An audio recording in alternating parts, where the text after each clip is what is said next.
প্রিয় বোন আমার, তোমাদেরকে আর কেমন করে বোঝাবো?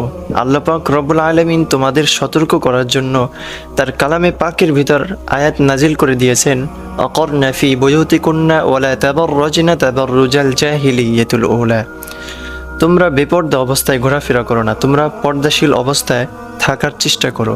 আল্লাহ পাক রব্বুল আলামিন বারবার তার রসুলের মাধ্যমে সতর্ক করিয়ে দিয়েছেন। তোমরা কেন এটা বুঝতে চাও না? তোমাদের সম্মান, তোমাদের মান মর্যাদা তোমরা নিজেরাই কেন কমিয়ে ফেলতেছো?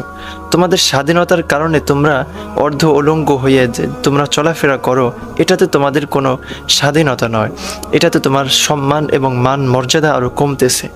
একটা কথা ভালো করে মনে রেখো, রাসূল পাক সাল্লাল্লাহু আলাইহি ওয়াসাল্লাম তোমাদেরকে যত মর্যাদা দিয়েছেন, ইসলাম তোমাদেরকে যতটা মর্যাদা দিয়েছেন, সেই মর্যাদা যদি তুমি সঠিকভাবে পালন করো বা সঠিকভাবে নিতে চাও, তাহলে আজ থেকেই পর্দা করতে শুরু করো।